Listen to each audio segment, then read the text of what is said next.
So how are you But it feeling doesn't. today? Oh, I'm feeling better than I have in a few days as far vibrationally, if that's what you mean, or frequency Well, wise. all of it, yeah. Yeah. It's been what they've been discussing, and I've joined in a little bit in Kindred Beings is right on with what seems to be happening with the spiritual community. We feel like we've all settled back into 3D for some reason.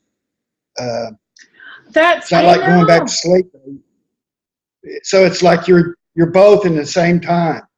That's what it feels like to me. It's so odd. Uh, it's just like, yeah, I can still raise my vibration up, but I need to be in 3D. It's like I'm being told that almost. Like you need to be Oh spending my more time in gosh. 3D. You just gave me the Yeah. chills. I'm serious. You just gave me the chills because my spiritual experience that I had a few weeks ago was pretty much telling me that. And then right after my experience, I was in this really like 3D existence ever since. And my energy has been so different. I'm almost having to reteach my body how to do energy work and to open my chakra system and let the Yeah, energy I flow can't be through. near as I said I've been feeling much the same way. I've been frozen or so I can't focus in my spiritual practice like I had during the summer. I mean, since this whole thing began, really, this series, this awakening began for me was like in January, and it's been incremented up till that Lionsgate deal in August, and then it's been leveling off since. And I still have peaks, but they're not nearest the peaks and valleys. It's just like a more of a straight line than I am on that wave and that trough like I was before. I'm not That, needing to do as much purging, so it's yeah. not for healing purposes. It's more for it's just where I need to be right now. It's just as much for others, I feel, than it is for me. The other Yeah. people. I, again, I'm getting chills because you are echoing my experiences completely and also what we're hearing in the Kindred Beings group. Yeah. So basically, what happened with you, like through the Lionsgate? Did you feel any purging at that point? What was going on with your energy? And then how did it like level out? Well, I was there during the full moon, the eclipse, and all that in Lionsgate. I was really on a high energy time, but and then as I come off of that, that's when the purging the purging actually started 2 weeks before that. But that Mm-hmm. period, I was really high energy and focused. I did feel a shift or had an experience, but I was also on a roller coaster a little bit too after that. And then it seemed like I think it was the new moon in Virgo and during the, uh, during September that it leveled out and it just like I quit having these peaks. I went through urges to smoke again, which I hadn't done in almost 8 or 9 years. I went all that stuff, and yeah, so it was a big purging. There was a big purging and a lot of personal healing. I finally got through the healing of my brother's death during that time, Hmm. and so finally was totally able to let go, and I could see him beside me now. So Mm. well, he is right this minute. His energy is anyway. So, because Oh, amazing. ever since that, it's not like I wish I would have talked to him more before this happened. This accident happened. It's like get over that. You didn't. Let's. I'm here now. We can talk. So. So that's what you're feeling from him is that this Yeah, this and I think relationship continues. yeah, nothing changed. I'm here. You just have to know I'm here, and I'll be there. So. Yeah. So that's what I learned, and it was a song that took me into that. It was A song. music to help me heal from that. So it brought me there to that point. I was riding lawnmower, mowing the lawn with my headphones on, and I just broke into tears. Had to stop the mow because I made that realization of what that song was about for me. Would you mind sharing what song that was? It was. Uh, Oh God, it's Jason Isbell. You know who he is? No, I'm With the not Rabbi familiar. Crackers. He's from Alabama. The name of the song is God. That's not God, but it's the line in the song that I know the most. It did it. Oh, that's okay. I'll give it to you. I will. Okay. Okay.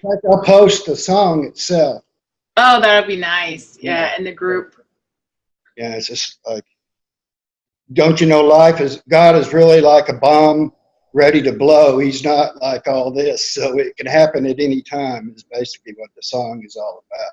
Oh, wow. Your life can change in a blink of an eye. That's what the song's about. So, Yeah. mm. Yeah, definitely. Well, we have a 24 frames. 24 frames. It's about time. 24-hour period. What can happen in a 24-hour period? Oh, okay. That's the name of the song? Yeah, 24 frames. Oh, okay. Hit me. Pretty cool. Uh-huh. My eyes have turned a little more yellow, so that means my vibration's a little higher. Oh, is that how you notice it? Well, I know it anyway, but I've noticed the trend. I've got hazel eyes, so they go anywhere from light brown to golden yellow. You know, Oh. green and brown and everything in between there. So, and I noticed when they're more yellow is usually my frequency is a little bit higher, more gold flecks into it. Basically, is what I see. Oh, wow. That's amazing. I wish I could notice things like that. I think the only thing I notice is if I look in the mirror and I'm vibing high, I feel like I look better. Like I look younger and fresher and everything, Yeah, like or if my vibration's low, you know, I look tired in the mirror and I look that's kind of, very true. That yeah. too. You know, because it just reflects your whole body from that energy. Now you can get too much in there, and you're going to cause headaches and backaches, maybe even a little bit. But that's also other things that my vibration may be lower and down. My backache comes back that I had back in the day, or like Mm. that. And, and I've been having some of those up till last week. I mean, every day my back or my headache or something it wasn't a high energy headache. It was just like a, a migraine type headache that I used to have. So, Yeah. Wow. mhm. Do you think that's from energy? I think it's from being in 3D more than I'm used to being, Okay. because Okay. I was pretty much born, I think, in a lot of ways in 5D, and just didn't Mhm. take time to realize that everybody else was. I think a lot of us are that way. So that's why we don't fit in as well to the norms of society or whatever, or what. It doesn't matter what culture we're in. It's Yeah. we're not going to have.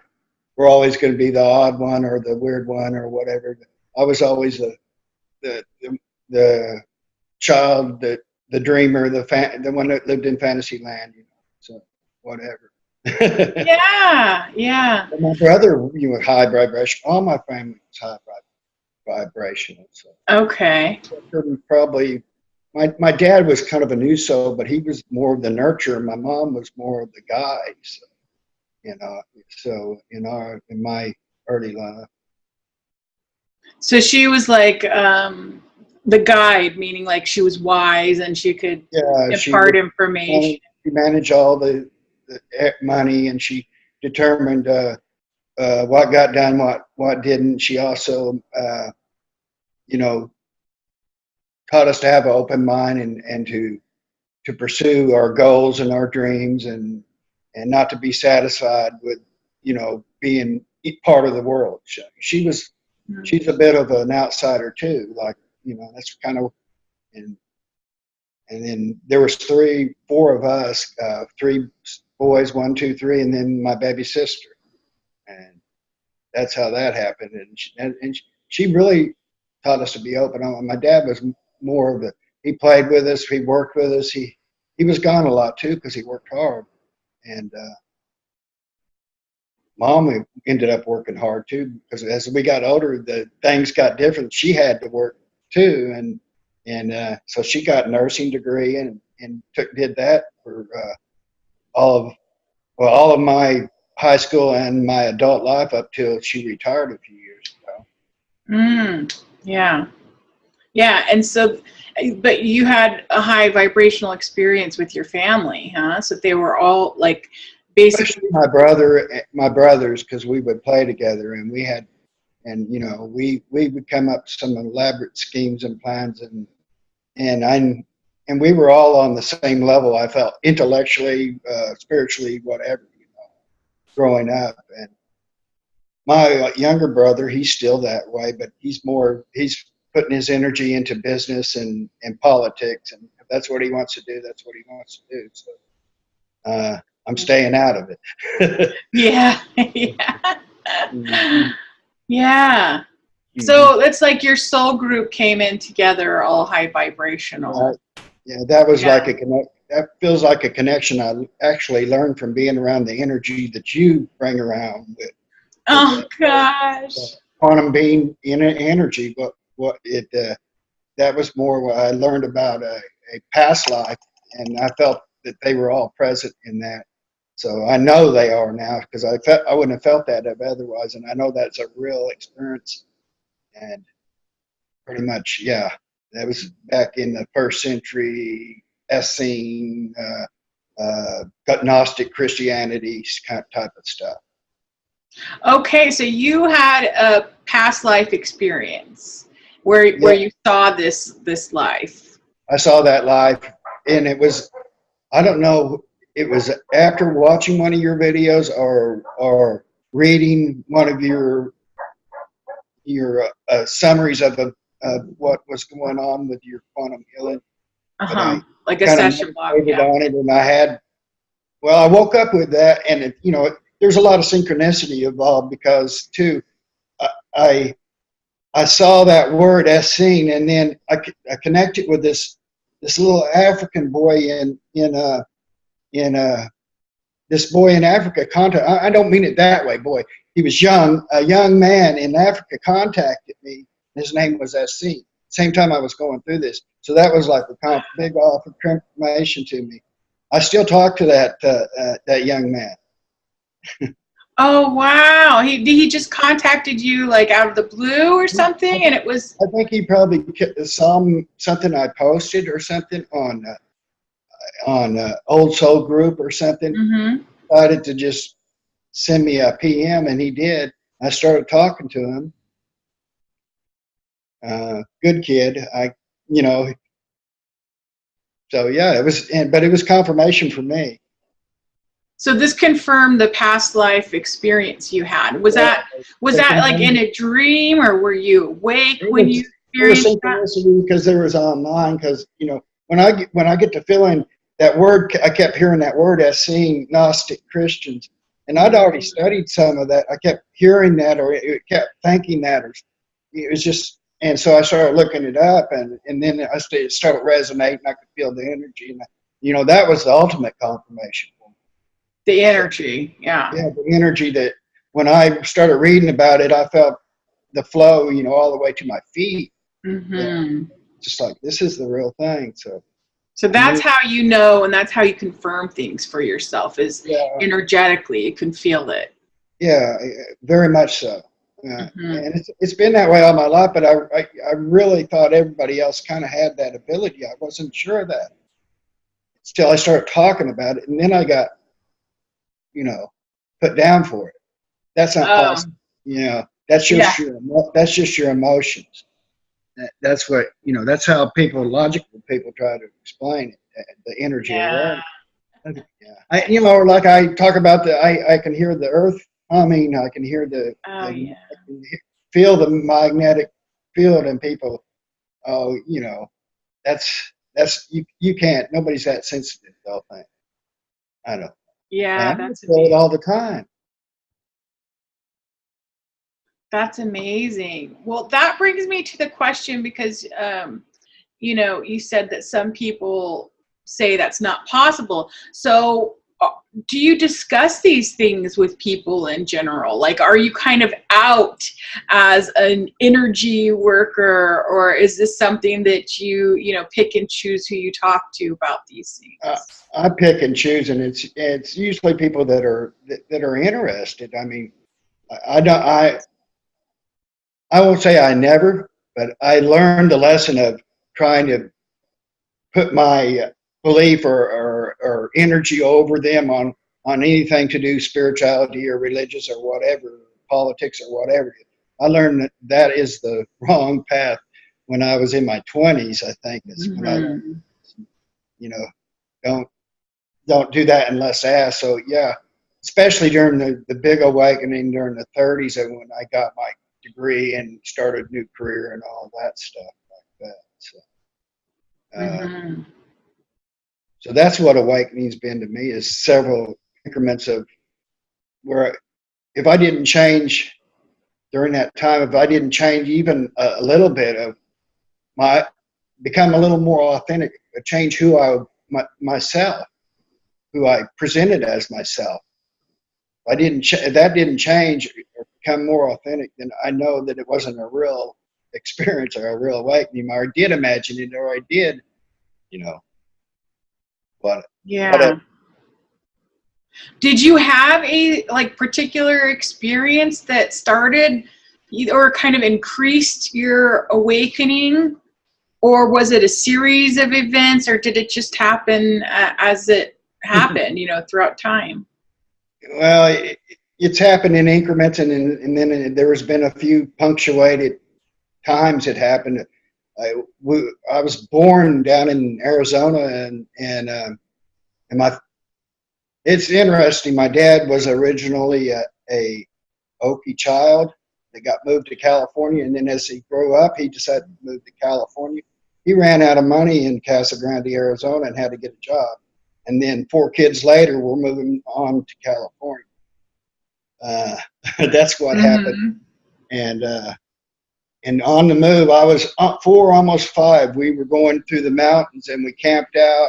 I had a kind of epiphany type of an experience. We ended up getting poison oak real bad, and that even intensified the experience. And by the time we got to California and they got me through the poison ivy and all that, I was a changed young person or whatever, young soul, or it Mm. was awakening. Definitely, I saw it. You know, after that, I started feeling myself being here for a purpose. And Oh, wow. So how old were you at that point? about 5, Oh, 4. 5 years It old. happened in the summer before my 5th birthday, and which is in November. So yeah, I was Oh, 4. how amazing.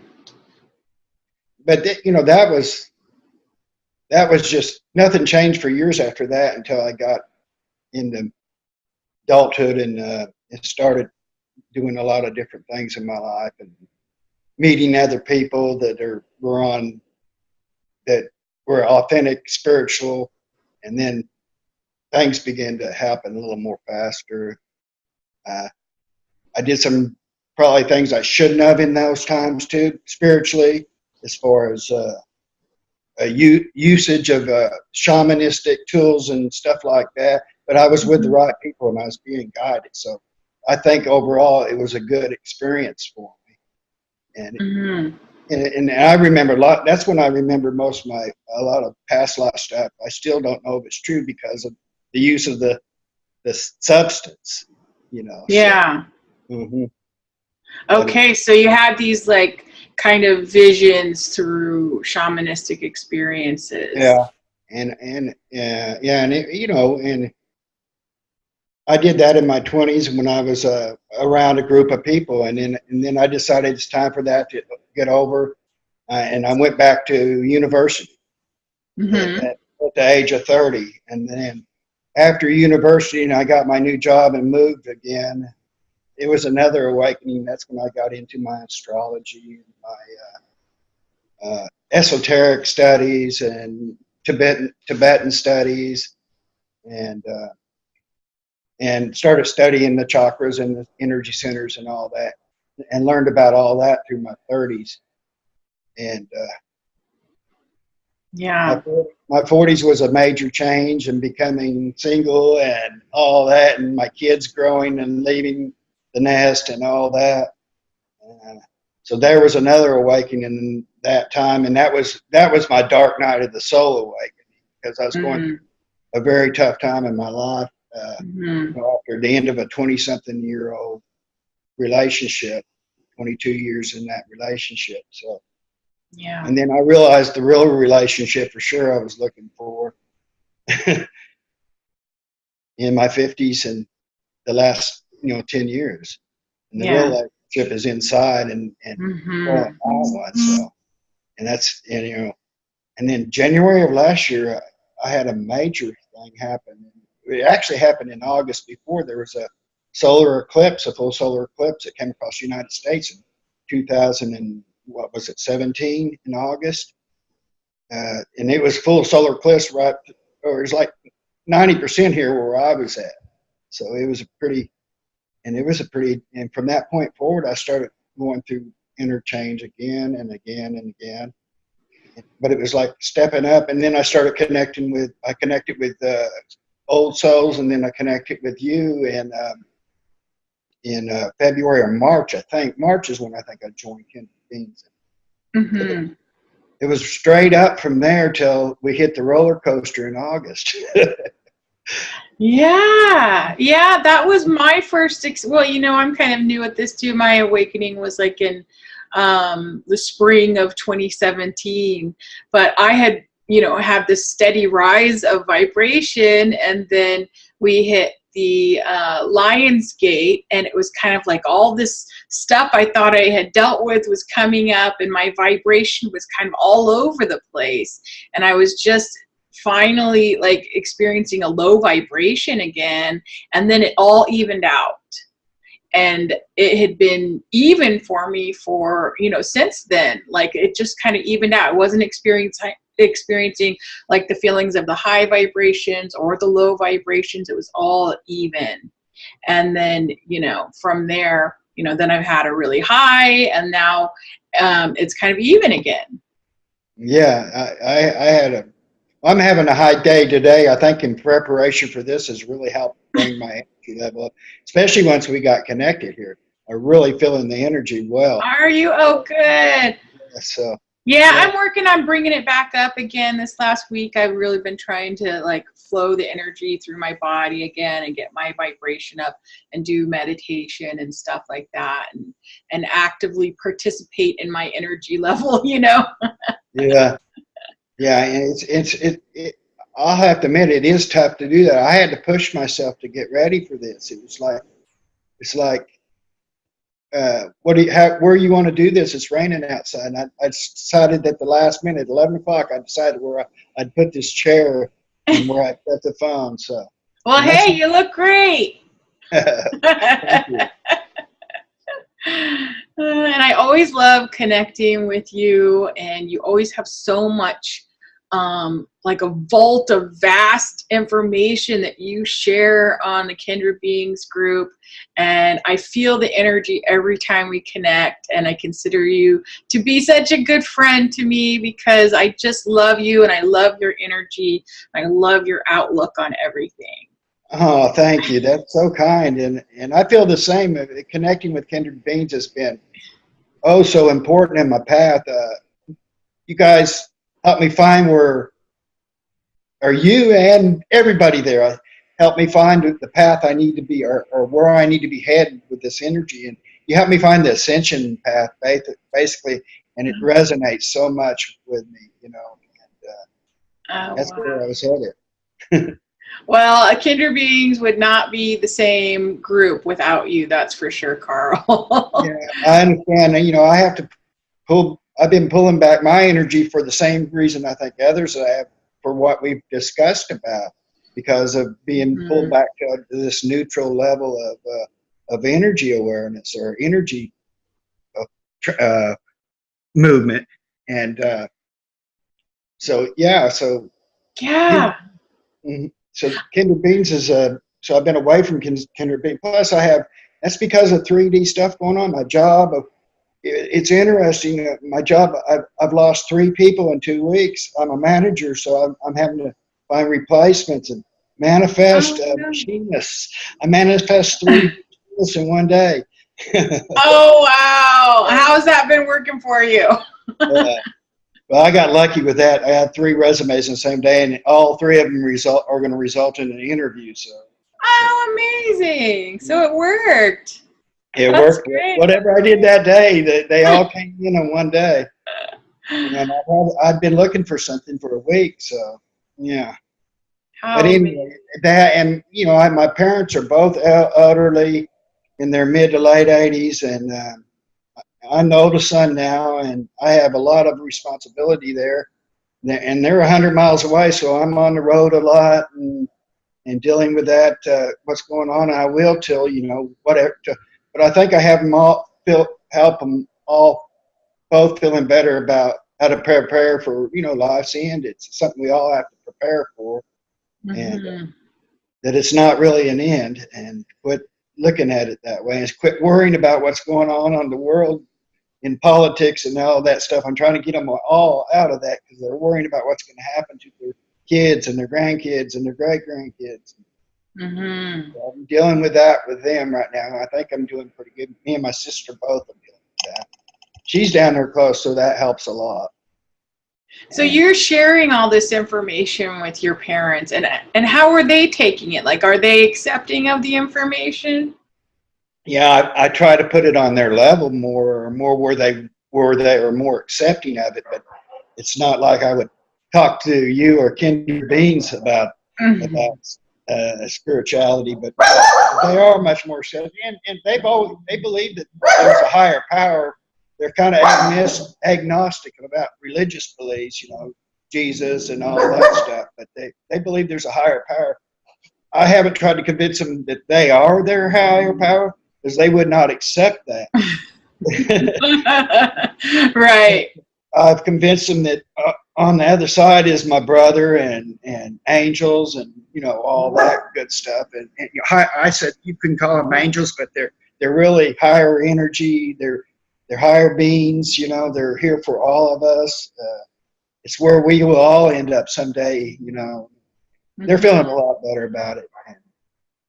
Yeah, that's such a great point, because that was a hard one for me to understand. And I can't say that I fully grasped that until my last kind of spiritual experience I had a few weeks ago. And that solidified all that for me, is that we are the higher power. So yeah, and there is these other higher vibrational beings, but again, it's all inside us. All the information is inside us, and all the energy is inside us. Those dimensions, the doorways into those dimensions are inside, most definitely. Yeah, definitely. It's always so great to talk to people who can understand what we're saying, and to, collaborate energetically with everyone, and gather all of our minds and our experiences together, and to share those.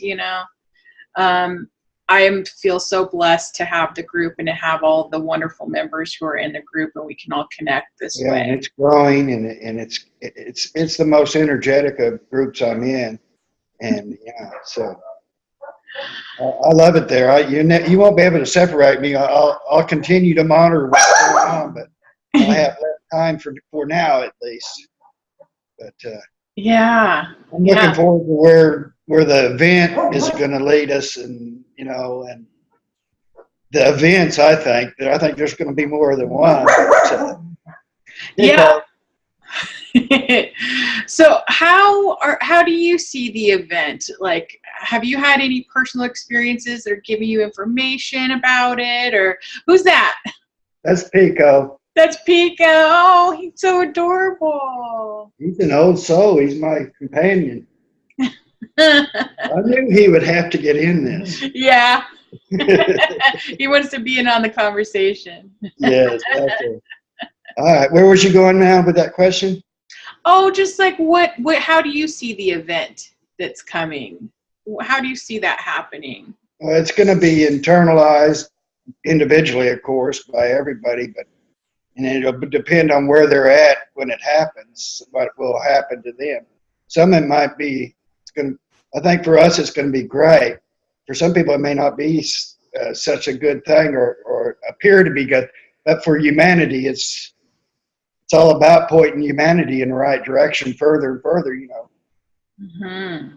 And so, you know, I think, I don't know, some say we've entered a period of 7 years and all this because of astrology. They're talking about, you know, the planet Uranus going through Taurus, which is the most earthy of all planets.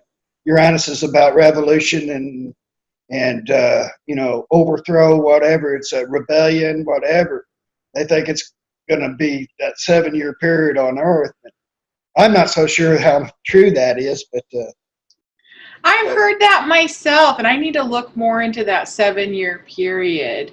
And I think it, you know, it's so determined upon us and our energy and what we're doing too. yeah, So. it still requires lots of choices to be made one way or the other for those those astrological predictions to come true or to be accurate or whatever. You know, Mm-hmm. energy's there, but how it manifests it, you can't really say from looking into that window into the future how it's going to manifest. It's so difficult. It's one of the hardest points in spirituality to me is trying to get precognition down and being able to see.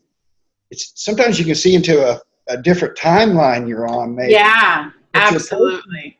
that you're personally on. You see back or see forward, but to see it for the global or universal, it's really difficult to see it at that level. Exactly how it's going to Yeah. come Well, out. I find that it's difficult in that way, even when connecting with higher vibrational beings, to give you an answer to a question about the future, because it's so variable upon what we choose to do right now with our free will. You know, there's so many different possibilities in front of us, and the choices we make moment by moment decide which timeline we're going to be on. So it's really hard to get that future sight. Yeah, exactly, and to separate them, which Yeah. one's the real one, and which one is the one I'm on now, which one's the other one. Yeah, yeah. Yeah, so And I think it's about like aligning our energy to the timeline that we choose for ourselves. yeah, we need to, and the one for humanity, we need to start lining the one where we got this easier, better transmission into the fifth, where we don't have to go through the cataclysm and upheaval and all the stuff that it will take to throw ego down or whatever it is that controls the world right now. It's certainly not a positive, loving energy. Yeah. So to make it like a smooth transition without Yeah. the fear getting in the way. So it doesn't require as much rebirth in the end, and we can continue on as humanity. You know, there's I see timelines where both of that happen, where we have, you know, just this terrible wars and earth changes, and I see timelines where we have this just nice. We go into you know, higher mind, higher heart, whatever, all that joined together as one, and it just happens, and there's not a lot of suffering involved. It's our choice. That's where we have it. Mm-hmm.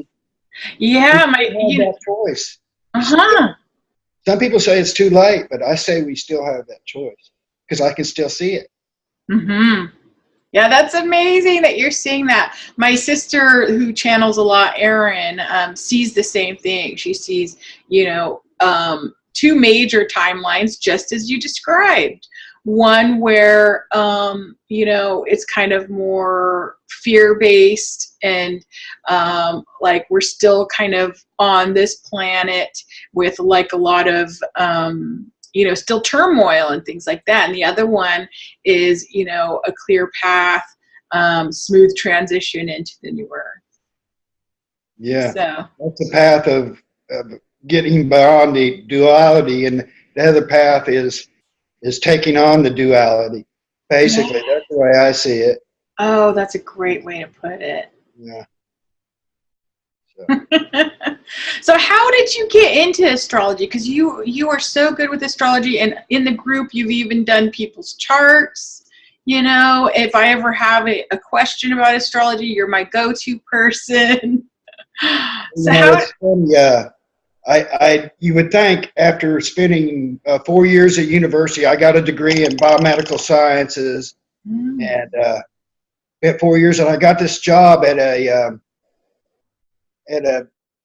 GI physiology lab, and my boss started reading our horoscopes while we were doing these experiments, and so I started reading online about astrology. That was back in the is when the internet just came up online, where I was, so it was the early days of the internet. I started reading about a little bit of astrology, and I hooked up with this group called Astro Chat. It was like a group like ours now, but you message board and all that. Yeah, future things will look differently depending on the perspective you're looking at them from, I guess is what I was really trying to say, So I can see two main ones, like you said, and lots of personal ones too. yeah. So, Yes. Yes. Yes. but even in my own life, I can see where if I'd have made this choice, not choose to pursue this person, or not, or would have made this different choice to decided to go into this field instead of that field, that would have totally changed my timeline completely, and it would be a total different life. So Yes. you can You see know. how it's possible just by looking at your own life. That's what I've been working on, is to choose my own timeline. Yeah, So it's almost like manifesting, but knowing that there are so many possibilities, and that they already exist, because there is no linear time, and right. aligning myself to the timeline that I would like to experience, that I want to learn Yeah. from, and I want to interface with. And I can't say that I'm a master at that just yet, but I'm exploring, how to Well, do if that. you learn that, teach me Yeah. that. Yes. Yeah, I'll definitely share once I've got it down, but I'm just at the beginning stages right now, trying to understand exactly how to do that. But I think that would be so neat, is, just understanding that we're here to experience, but then because we are source, that we can choose what we experience too. So, Mhm. just having that awareness in the choices that I make. Yes, and you everything we think of choose, so it's going to manifest that way. It may take time, it may happen instantly. I noticed something and especially in the last 5, 10 years, that manifest happens more quickly, but so does karma. If you do something out Mm. of line with what the higher powers, you know, if you create karma in your life, instead of paying for it next life, it's likely going to come back to you tomorrow. Yeah. Yeah. I liken karma to just, that energy just attracting what you are. So if you're Yeah, feeling very low vibrational, then you're going to attract that. And yeah, I was saying to another friend recently on the phone that, my vibration had been feeling a little bit low. And I was like, I need to get it up quick, because I am experiencing what my energy is bringing to me, and I wanted more positive experiences. yeah. Understood completely. Okay, so let's talk more about your journey, because you have been kind of in this world of these higher concepts for so long, for like most of your life, right? Yes, I would wake up knowing stuff, and I don't know how I got there to find out about it, or it's just like how I access the information. I'd go to sleep. I can go to sleep sometimes with a thought or an idea or a concept on my mind, and then I'll totally understand it, but not know how I understand it when I wake up. Mm-hmm. That's not so much lately. That was when I was going through my 30s and 40s. But lately, it's been and more just, it's appearing in my conscious memory. It's not like I'm having to go into my subconscious. It's like more like I have access immediate more to that information than I ever had in my life. I don't feel the need to read and seek all the time. I feel like It's coming to you. I have to tune into it. Yeah. So that's where these last awakenings I've gone through have taken me more into realization. That was with going through, the last, what I've gone through in my 50s has really made me come to that realization, which I'll be 60 on November 4th. Oh, congratulations. Happy birthday. Made it that far anyway. Well, why do you think that is, that you're more connected to that information now? Is it like, do you think you're integrated with your higher self? Do you think you have an understanding that the knowledge is there? Do you think you're exercising that connection more with the information in your subconscious? Yes, exercising that information more and exercising my body physically more and eating right. This is what I changed. This is the changes I made in my 50s. And most of the time, my personal changes would happen, and it would ensue the awakening. This time, I decided I'm going to lose 50 pounds. I'm going to start eating right again. I did that at 50, and then the spiritual awakening came with this new physical energy that I had, and that's when the last awakening came. That and losing a house in a tornado, that kind of was part of it too. So. Oh yes, yeah. So it was a big change, big shifts in your personal life. Yeah, big shifts. We lost our home. We started changing how we were living our lives personally, physically. So yeah, that made a big difference. So that's where I got away from all the time trying to read this or find it there or that, and just started spending more time just contemplating, writing, because a lot of it comes out of me when I'm writing. I just kind of get in the zone. So, and if I don't feel that zone, I start writing something, I'll just go away till it comes back. Especially when I'm dabbling in the spiritual stuff.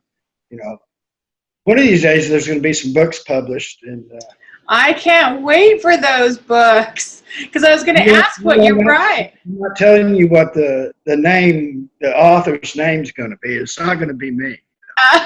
We're never going to know, huh? We're never going to know it's from you. So yeah, I've already got some stuff going in that regard, and that's that's when I quit trying to find out information from everybody else and started seeking it deeper and deeper inside of myself. Yeah, I've always done that. I've always been a deep thinker, but since I was a kid, but now I'm starting to take it into meditative places and more trying to get the third eye to act on it and stuff. And so I'm getting a lot more. I'm learning, even with the low energy, there's been more third eye activity for me, more sacred geometry and stuff like that. You were talking about the 5D hive honeycombs that you were seeing in your meditations in Kindred being. I've been seeing more of like a, I don't know, not straight lines, wavy lines, and all rainbow of colors, I've been seeing a lot of that lately. Oh, wow. So, but I relate to honeycomb stuff like you were saying. I like that to 5D and, what you do with your spiritual information, what you do with your spiritual power, which is your honey, what about saving stuff and filling your self up with it, filling your, it's where 5D exists, and fill it with honey and spiritual power and energy, whatever. Yeah, well, I was wondering about it because, kind of towards a few months after I had just started meditating, I was starting to get the honeycomb shapes in my dreams and in my meditations. And then this last like really powerful experience I had, I was being like raised above like all the layers of illusion that we're living in. And as I was going through those layers of illusion, I saw the honeycomb again. And so the honeycomb shapes. And so I was trying to understand what the connection of the honeycombs are to these like illusions that we're living in, that we're experiencing. And so I don't. That would be the matrix, the fractals, whatever, you know. Mm-hmm. That's what made me. That's what came to mind when you said that right there. Mm-hmm. That would make me think of that. You know, this is, you know, matrix. You know, everything is in that. Everything in the universe that even seen or unseen is made up with some type of matrix or pattern or geometry or something's involved there. So. Yeah. Yes. And I just had a Beyond Quantum Healing session last week where I was a facilitator. And the message I got from the higher self that was coming through was that I need to look more into sacred geometry. So I think you hit the nail on the head there. There's something to do with sacred geometry and the matrix. With those look at symbols. the fives inside of fives, because you're five-sided pentagon, hexagon, yeah, and start looking at the wheels within the wheels, or whatever they call it. How all the gears turn together and to create the whatever reality. And there's so many avenues you can see it through there, you know, and so much geometry involved. You know, it all boils down to zeros, zeros, and ones. Mm-hmm. Mm-hmm. So, it's like, it's really like the Matrix movie. Mm-hmm. Like that was the experience I had, like how kind of on the nose they were with that movie about. Yeah, they were very accurate in some ways. Of course, they added a lot of unnecessary drama to it. Well, oh, sure. Yeah, definitely. Don't we all? Right. Well, that's kind of a good metaphor as well, isn't it? So yeah, it's just, you know, because it, you know, the universe doesn't have a feeling about it. They just, you know, it's there to inspire us. Yeah. Oh yes. Oh yes. Yeah, and I love the point you made about how it kind of propelled your experience when you were working on your body. So it's making that like mind-body connection and kind of clearing out your body so that you can, like for me, it's like clearing it out so that I can hold energy in a new way. So I like that you made that connection. And you think that made a big difference in your journey? Oh, definitely. You know, when I got to 46, and I've always been spiritual and pretty authentic, and then I realized I weighed this much and I had type 2 diabetes, and I was still smoking cigarettes at the time. I saw, you know, I clearly saw, you know, you're going to have to change this. And so I completely dropped all the spiritual thoughts, pursuing and all that, just to focus on bringing getting my body back to health. Mm-hmm. And my mind too. You know, diabetes affects your mind, and your blood sugars are up all the time. So I worked on that for 2-3 years, changing the way I eat and exercise, and it led me back into awakening and like I never experienced before, and realizations and knowings, and you know, it made me. I learned what that means. The body's a temple of the, you know, soul, whatever. You know, it's just like, you know, I learned what that saying means definitely in the last 10 years, because you know, I never saw my physical body, felt that connected to it. I didn't have to worry about it when I was young. Right. And then it started changing, and it made me realize a lot. So a lot of it's just that right there. I came to realize, you know, this is important. So I dropped everything and focused on that for 2 or 3 years, and then once I come back spiritually, I could really notice a difference. Hey, you don't have to go in and you need to know something. You don't have to look up the book and go read that book and then come back and report on it. You can actually get there. Yes, Own that yes. information. You have that information already. It may be in your own perception, in your own words, but whatever. it's Yeah. it's real. So it's a lot of realization, more realization and remembering in the last 10 years of these, one, a small awakening or a more major one. And like we talk about, some people it's in increments, some people it's all at once, and everybody it's up and down on a roller coaster, as far as the Hmm. energy that comes with it. You awake, you're still awake just because you're not feeling the energy. You just because you can still see the awareness and feel the awareness. You just can't feel the energy as much. You can't, you know. So you go Yeah. through a roller coasters like that on the path. It's been my experience through the whole path, but I really start noticing as I get older. That I used to get so down in the dumps because it's like, oh, spirit left me. I did something wrong. you know, back Yeah. in younger days. I've got to. I started feeling guilt for not being at high vibration, and that's not why this happens. It's just a prayers for what's next, or whatever. I can't say for sure, but that's That's the, an amazing. Yeah, that's an amazing point. So you didn't lose your connection, because a lot of people go through these dips, in energy, and they think, "Oh, I lost my connection. Now what am yeah, I to do?" But basically, you're saying you didn't lose your connection. You're still connected. You still have the information and the knowledge, yeah, and it's just you're going through kind of a dip in energy at the time. yeah. Well, there's some mundane things around you that you need to pay attention to when those instead of blaming it on yourself or getting mad at spirit for abandoning you or something Hmm. to that effect. Uh, Yeah. I've been there too. I think all of us probably have at one time in our journey. That we really were generally upset. Why? What did I do to deserve? My energy was so high for days, and now what did I do? Now it's gone. But you did do something, or else it's just meant to be. I don't question it. And I don't judge it anymore. And I used to a lot. Those dips.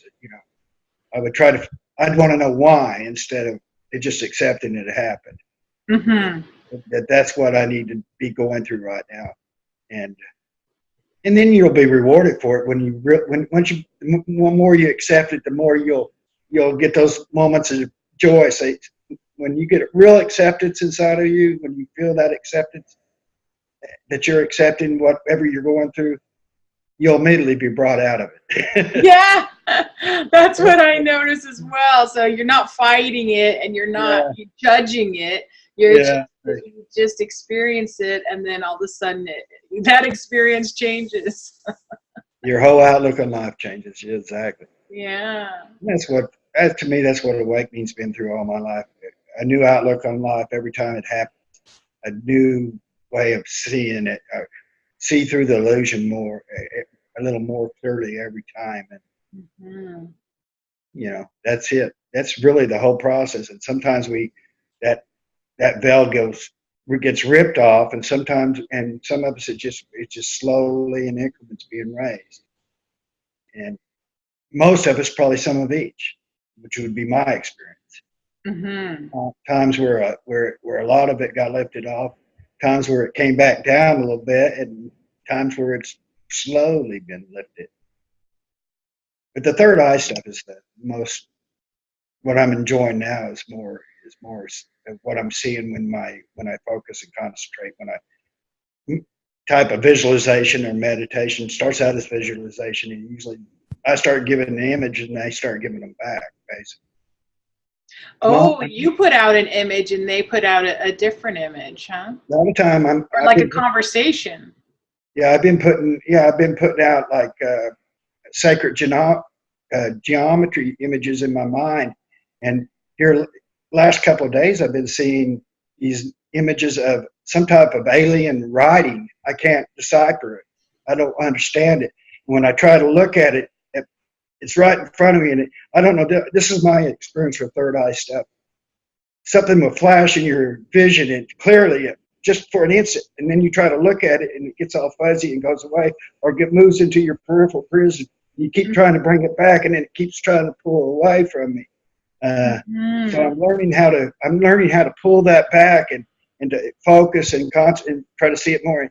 And I know someday whatever I'm seeing in that alien language is going to come to me in English. I know that, but I have to keep working at it. It's not going to happen or else I'll wake up knowing what it meant, one or the other. That's the two things. I know what's going to happen with this recent experience. And, yeah.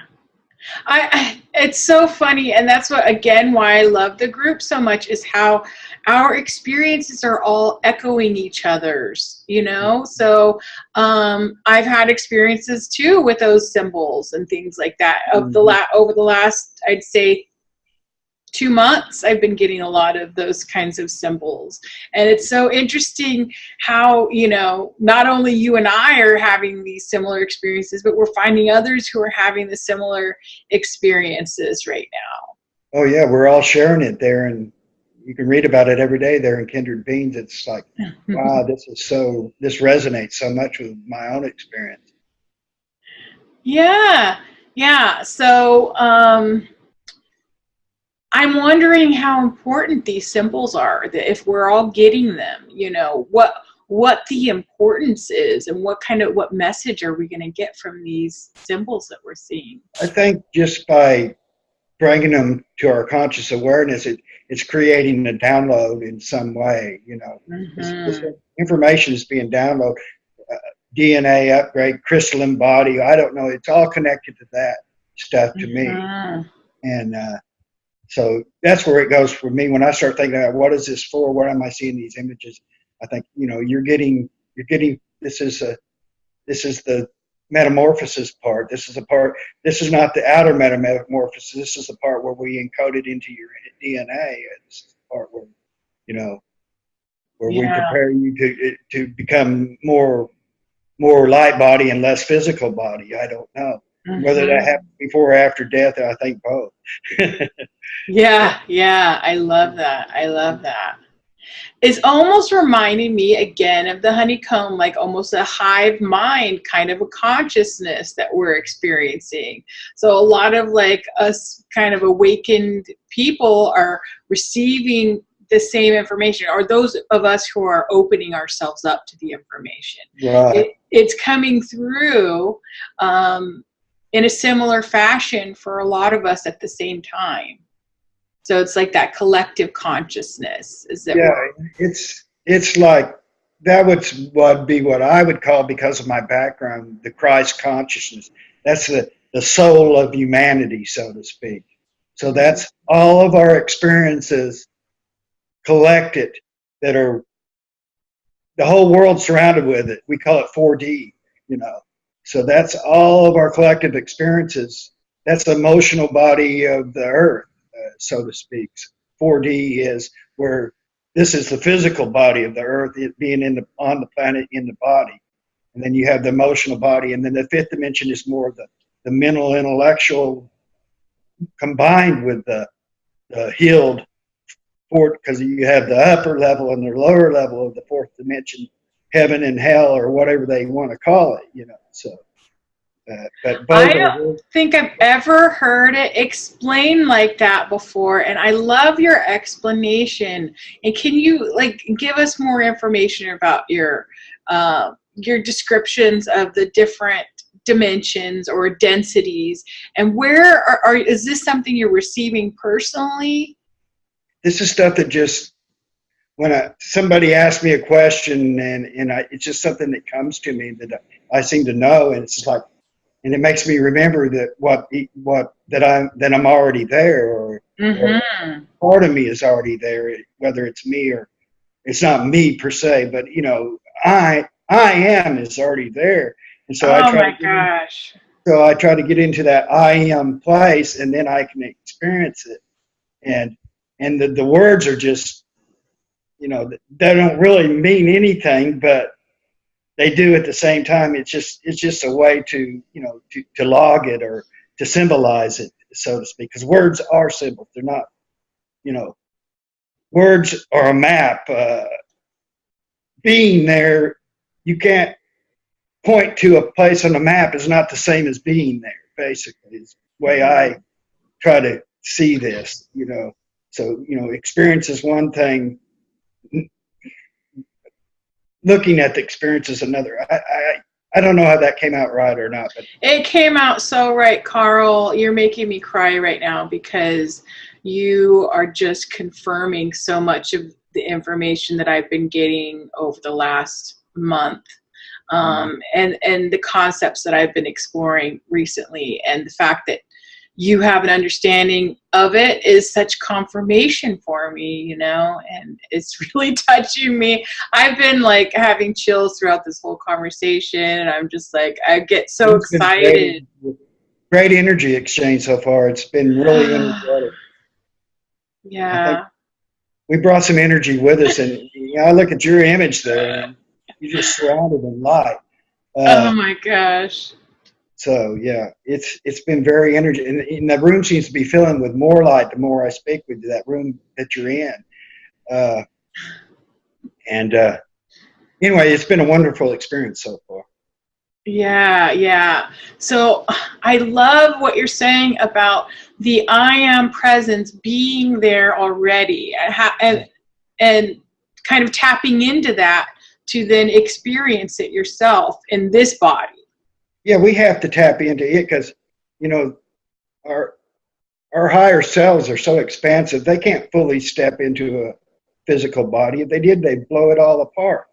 So, you know, that's where we have to work. It starts as ego, but it becomes more of a humble, connected to the higher self. It becomes more the higher self but it can't totally, because the higher self doesn't have a body or whatever. You can't totally step into this reality. You have to do it in increments and down, and that's how we go back up. We have to choose to, though.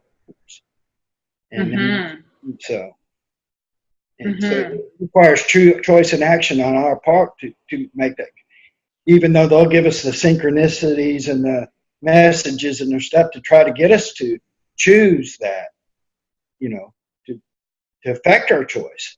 But, well, I know this is a big question, but this is something that has been on my mind lately, and I don't know who better to have this conversation with.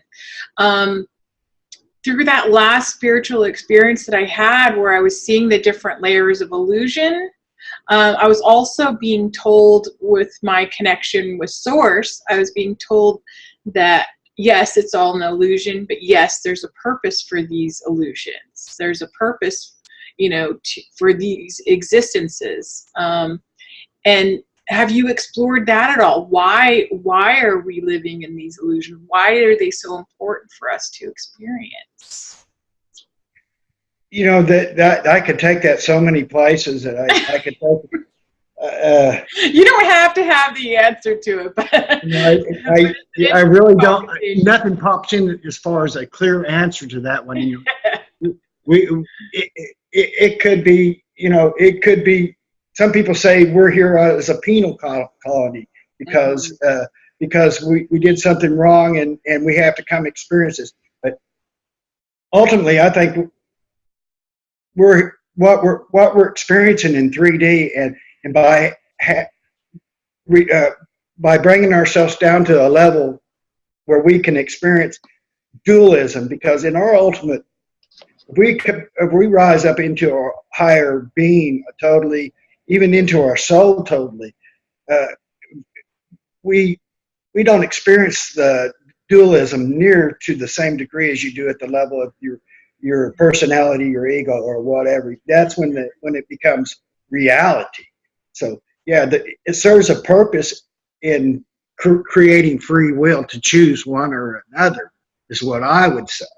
That's its purpose. And through those lessons, we learn as much what we are as what we aren't, or we will learn that we're both this and both that. We're both right. We're both wrong. We're both male. We're both female. We learn that, and we have to learn that to come back to reach a higher state of consciousness. we already knew that before we split off, but just that process of splitting our consciousness into a right brain and a left brain. That's the best way I know how to put it. So we have the intuitive left brain, we have the logical right brain. Those, in our natural form, those aren't split into two parts. But now we have to teach them to work together. We have to learn to join them back together. In doing so, we learn more of what the source learns more of what it ultimately is. Because I love how you put that. Because the source is not finished exploring. When this universe is over, when source quits breathing out, we quit expanding. Source is going to start breathing. It'll take millions of years, but it's going to breathe it all back in, and we're all going to become ultimately one thing again. And then the next universe or multiverse or whatever is going to be born or again, because it's eternal for source to come to know more and more and more of what it is, who it is, what it is, where it is, why it is, whatever. That's why we're so inquisitive. Mm-hmm. That's into this. Because we are source, yes. And we've got those tendencies from source to want to understand and have that curiosity and wanting to experience. And to me, that kind of answers the question we were talking about earlier of why we're here. It's to experience, it's to learn, it's to grow. There's your purpose. There's the reason for dualism. There's the reason it has to be real for us, at least for some lifetimes. Yeah. Some of our experiences until we've reintegrated it all back together. Excuse me. Yes. So I think a lot of us are here right now to do that in this timeline, is to go ahead and integrate all those past experiences and ascend or transcend, in this lifetime. To transcend the duality. Basically, to go from a personal perspective to a transpersonal perspective, or there's so many, we can use so much dualism to name it. A lower perspective to higher perspective. It's really just one perspective, but it's on a spectrum. Everything basically is on a spectrum. It's not that they're separate. It's on a spectrum. Right in the middle is balance, on that spectrum.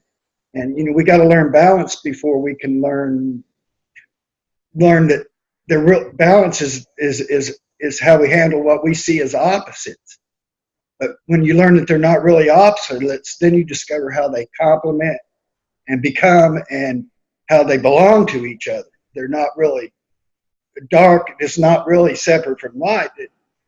Where they meet together, look at that, That's right. Where you learn that, and then once you learn that, you see that the light just absorbs the darkness, and whatever in there is still energy. It's just transmuted. It's the way I look at it. So, and that's how right and wrong. We're both right and wrong at the same time. It's all perspective there, and that's how I handle dualism anyway. Yeah, well, you bring a good question to my mind about in this awakening process, when you're kind of seeing things just as they are, without the judgment, without the black and white thinking, and just appreciating what is and existing in what is. Do you find it difficult then to interface in this 3D reality from that perspective? Yeah, I don't find it difficult, but others see it gives with people with a different vibration, they see it as different because you're being authentic. Is what that's one way to look at it. You're being authentic. Sure. How authentic can you be? Because like at work, I'm as authentic as I can, but I still have to give and take some at work, or else I couldn't be there. And that disappoints me sometimes. But to take your question a little bit deeper. Yes. Yeah, it's I don't even. It's not coming to me. That's okay. Well, what I was like referring to is, say, with meditation, and our meditative practices, living a meditative life, using energy, seeing things from kind of a more expansive perspective. Um, for Yeah, it makes me personally, oh, go ahead. nothing. Go ahead, please. And Okay, well, it's helping me think. It's helping me think. yeah, it's a little bit more difficult for me to interact and do the things that we need to do to exist in this 3D reality, because I feel less of a need to talk, even because I am communicating energetically with my surroundings and with other people. So talking in itself, formulating words, formulating concepts into words seems more difficult to me. Interacting with others in that way is kind of a little bit more difficult for me, just because I kind of don't see a need for it. So then how do you exist in this reality? I can totally relate to that because I'm more transpersonal, so when I want to pray, I have trouble praying for that person or sending energy. I want to send energy and love and to the universe, to humanity.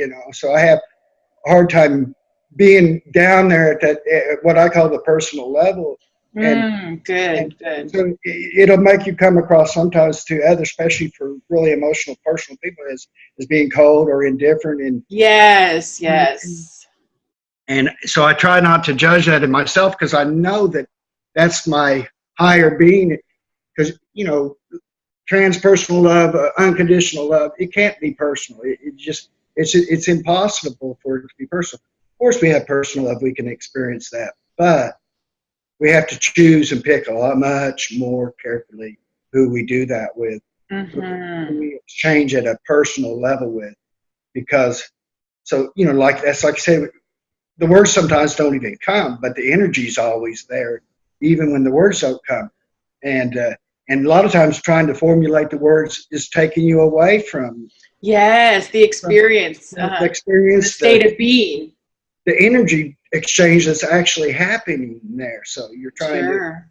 you're trying to explain it. Just feel it. Yeah, I agree 100% at that Mm. personal level, and that's how you have to pick and choose. Who you want to exchange with at the personal level, and I have people that come to me in my office at work, and you can tell they want more personal guidance and all this. So I will interact with them as much as possible, but I have to. You have to make sure you're totally non-judgmental for you. That's the way for me. I have to make sure I'm not going to judge this either way. That I'm remaining neutral in this. If they ask me Hmm. for a personal Yes. opinion or anything. Yes, and I find that kind of difficult in my own journey, because I have been encouraged so much to share all of the amazing things that I've received personally and share them with others. Yet I've also seen from this different perspective, that it's everybody's own journey, and who am I to, kind of guide and direct when they're going to have their own experiences in their own time. And so it's a very interesting place to be in, um, kind of gaining this insight and this state of being, and realizing that there's less to do. So Yes. less to do for others and less to do for yourself, other than just kind of be and understand.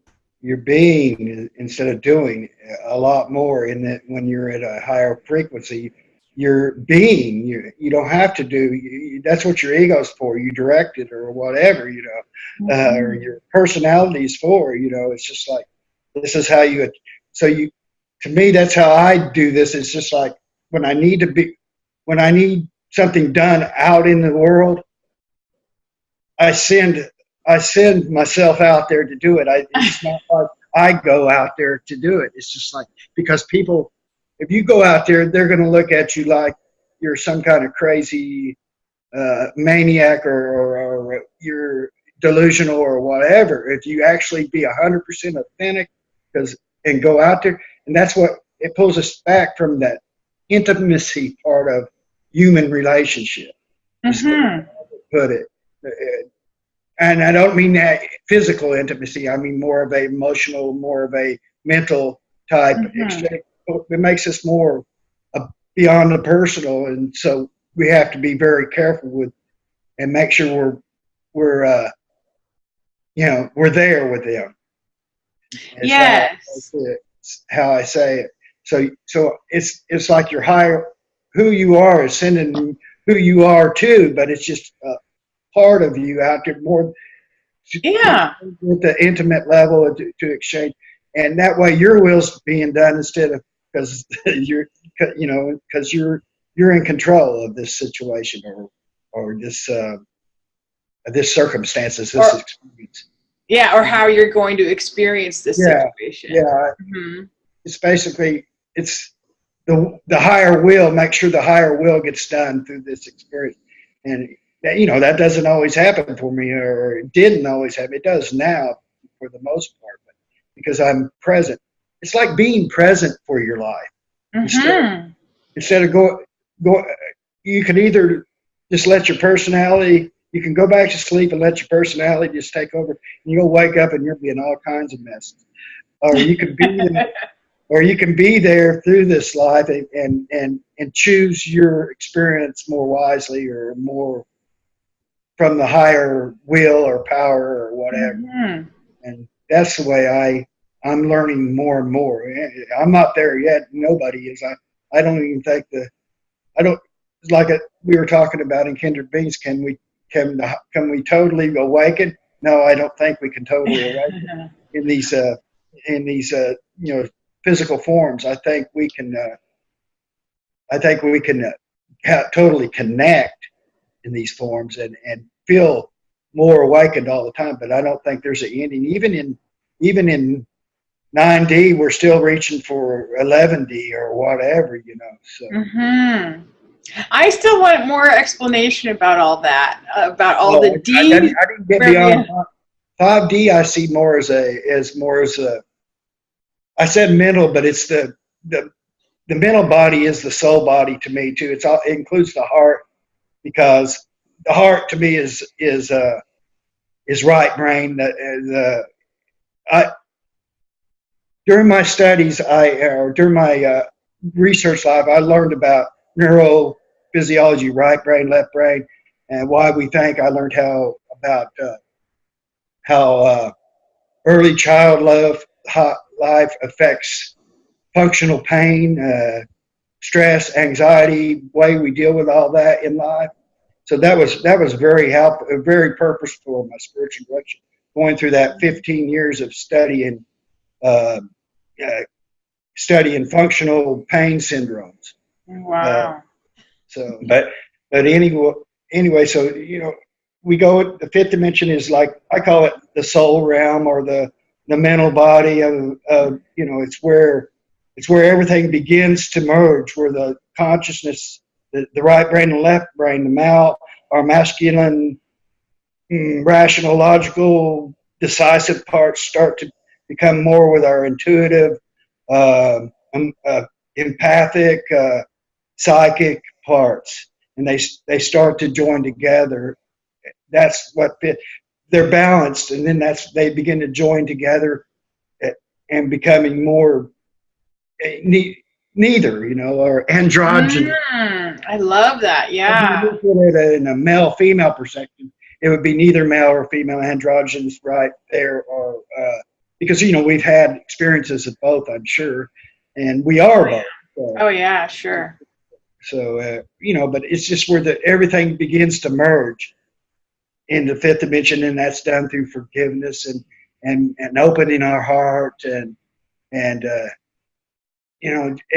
ego has to be humbled and all that. Once that's done, then you're in the fifth dimension.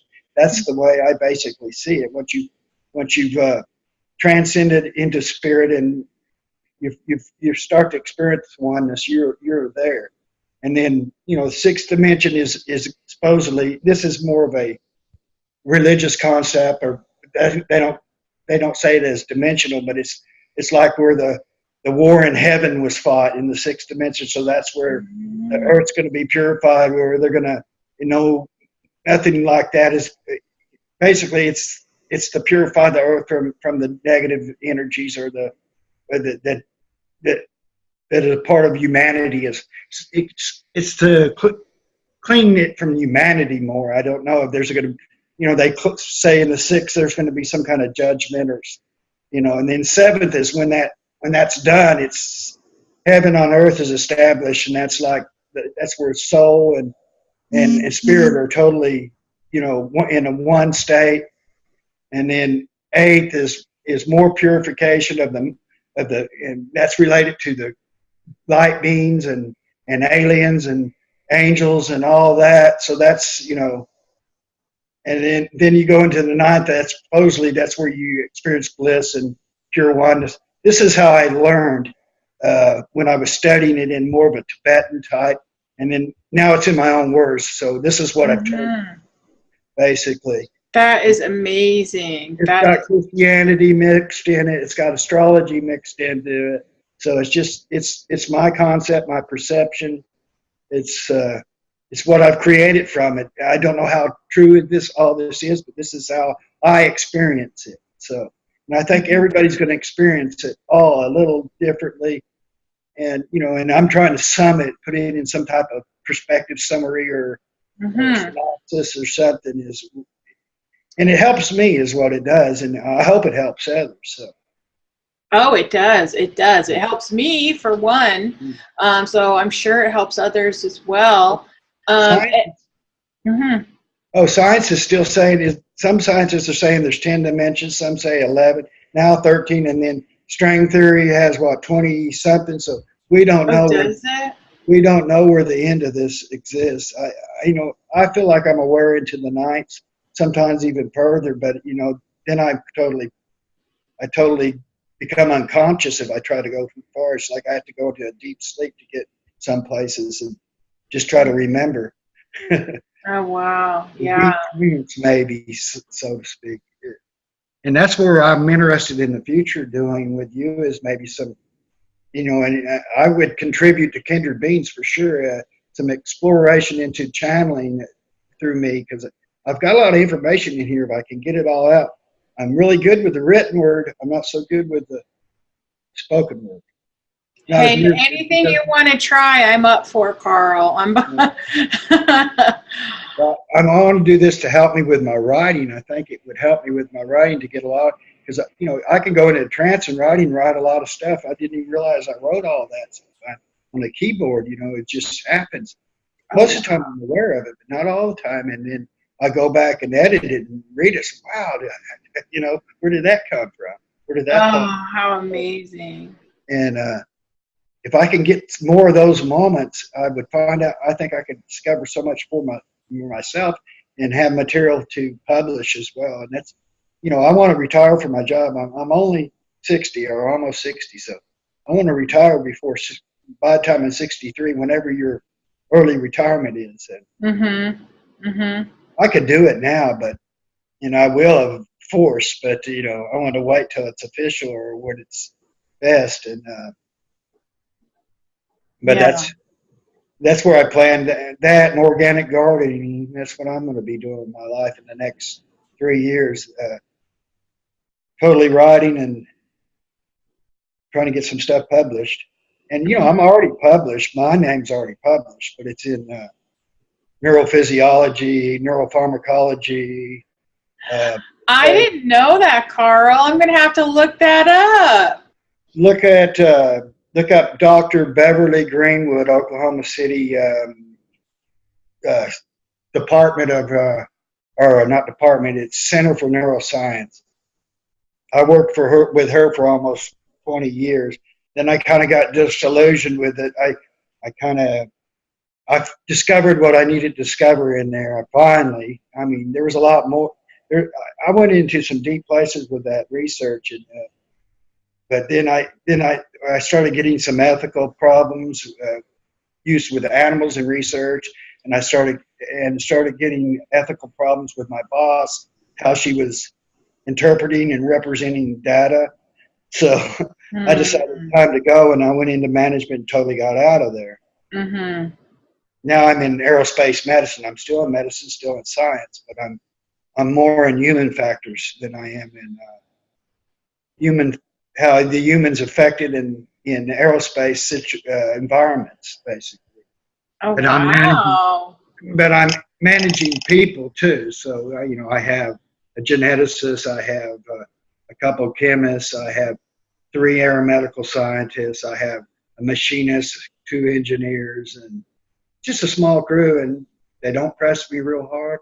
And my boss is in Chantilly, Virginia, and comes sees me once a year, maybe. I like the job a lot. So you can run the show on your own there. I can even meditate in my office, once a day. During my lunch, and so I'm pretty well. And I'm the project manager for 12 people there and myself.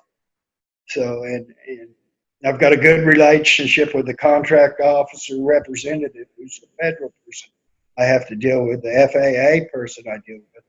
And so, yeah, it's a really good job. But, your biggest concern with a job like that is government funding. Mm-hmm. Especially how way they're talking in Washington right now. We're fixing to cut every department 5%. Oh, yeah. And research seems to always be the first day to go. And I'm in the Department of Aeromedical Research, which is part of the Office of Aeromedical Sciences, part of the Office of the FAA, which belongs to the Department of Transportation. So it's a big dragon, basically. It's government. Right. Well, hey, if it gives you the freedom to research things that you're interested in and to have time to meditate, that sounds like an amazing place to be. Yeah. So my life has all been about science and intellectual and spiritual seeking. And then the last 10, 12 years, it's been all about being and just being myself. Mm-hmm. And once I started doing that, that's when it really started happening for me and started becoming who I am more. And, even I'm more authentic at work. I dress as I want to now instead of how I'm expected to. Nobody says anything. Well, I know some other people do it out there. Why can't I? So I just. Yeah. Well, it seems like you picked a very tremendous life this time around, Karl. You've had some amazing experiences.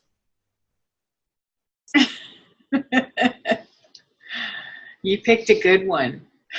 Yeah, I feel like I've accomplished a lot as far as spiritually. I really have. I don't know what level I was coming in. I don't even try to go there, because to me that's just all fantasy. It can be, I just don't want to. I'm pretty sure I've had other lives on other planets, and that I existed long before the aliens came and manipulated the monkey DNA or whatever happened.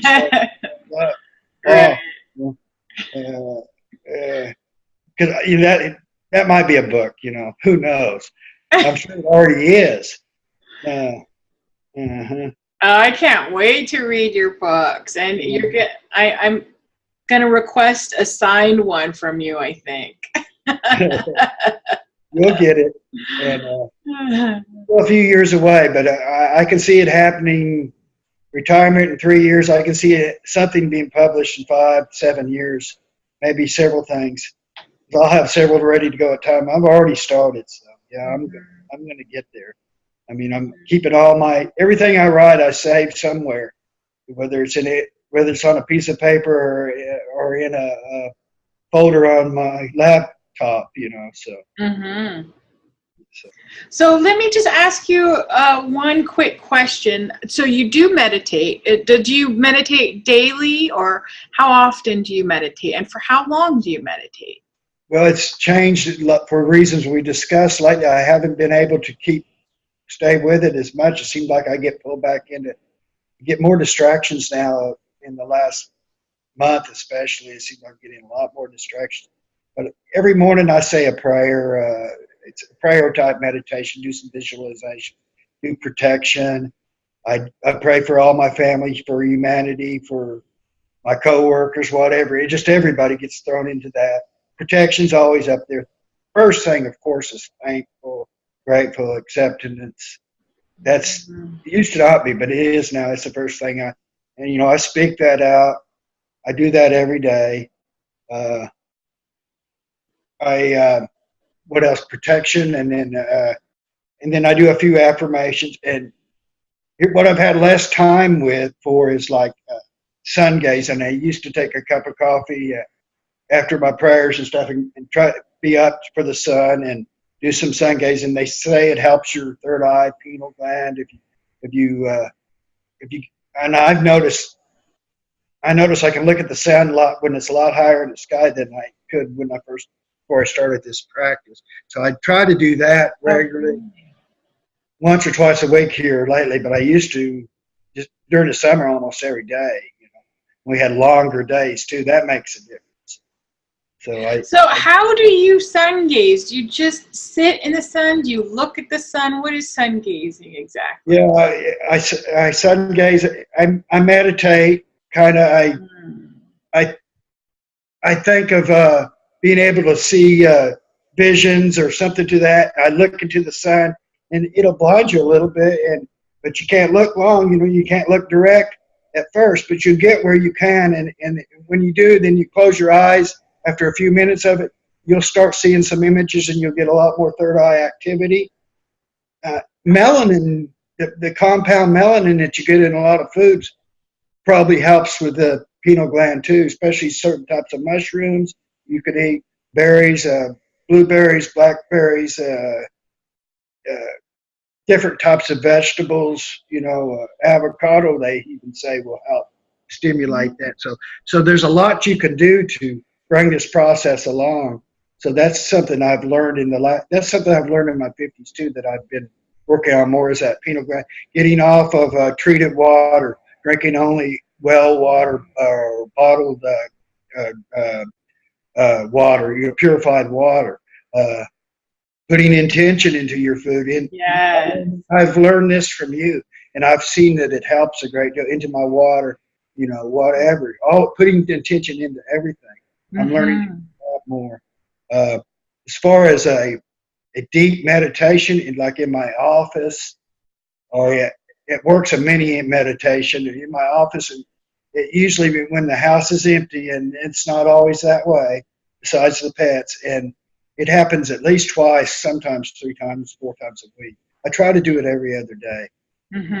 Have a really deep where I go in and try to have a vision, or try to just totally stop all thought and just listen.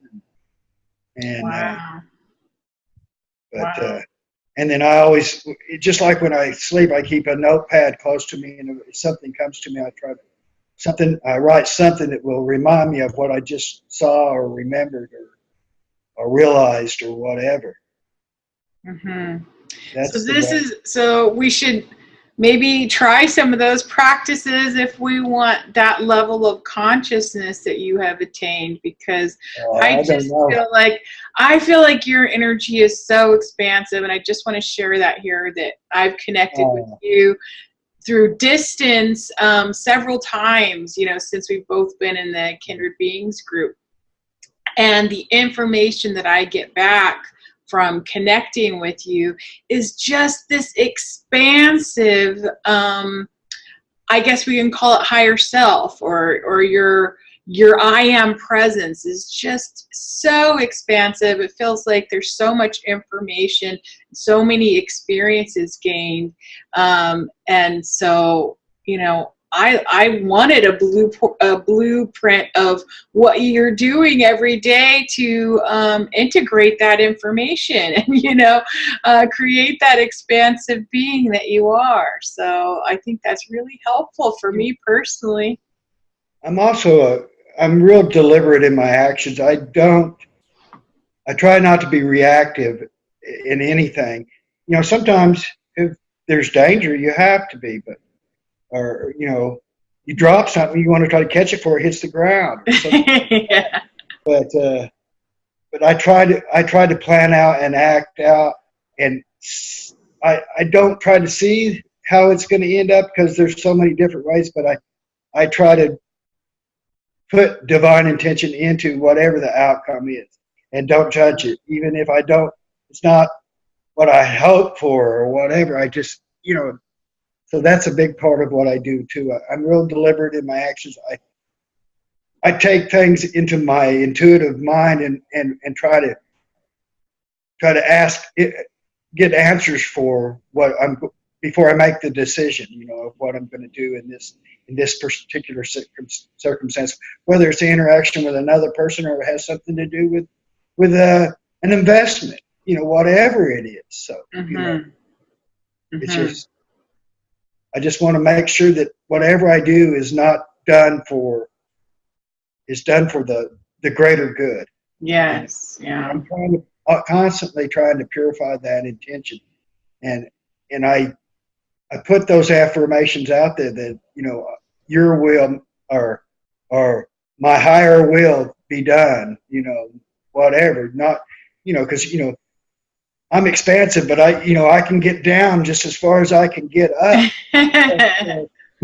Uh-huh. So I have to be, you know, there's been times in my life I've had explosive temper, not usually like a volcano and not like an explosion, you know, it's just slowly built up.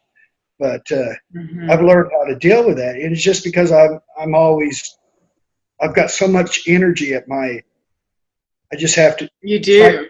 what I do with it. And, you know, if you give it all to ego or something, it can get pretty volatile. Sure. That's a really great way to explain that. Mm-hmm.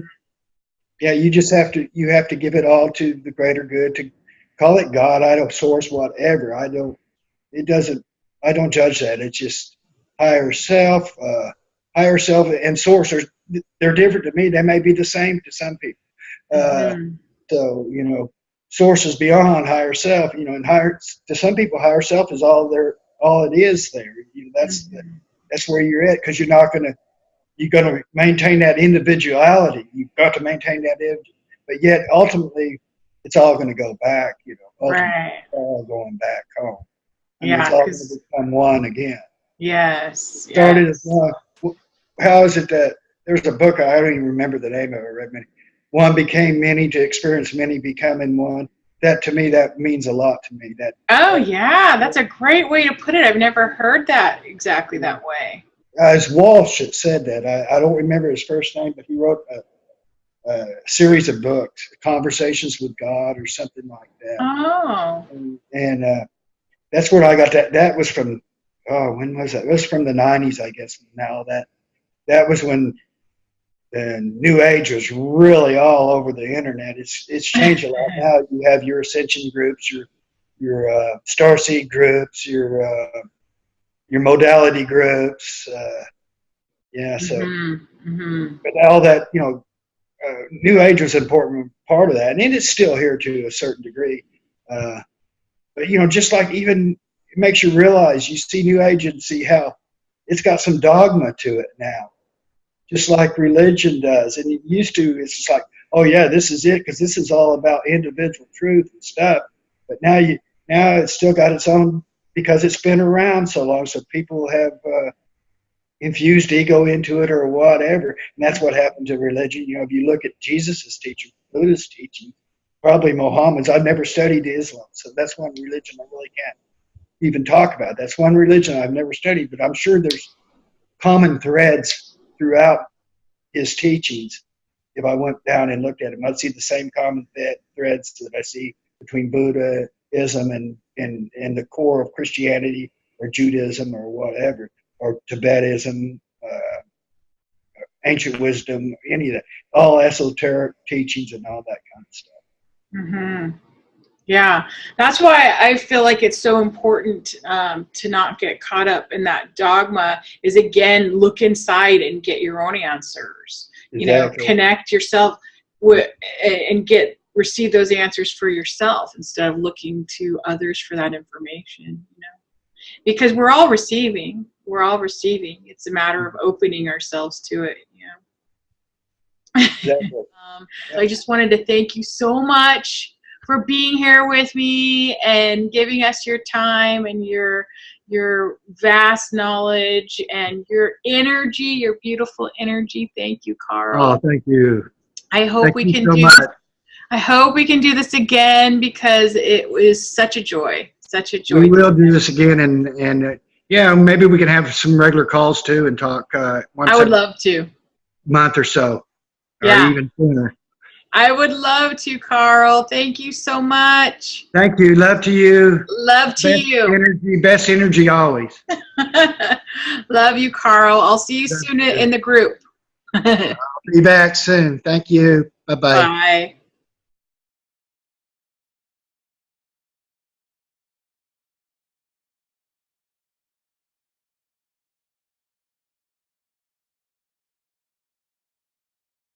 Bye.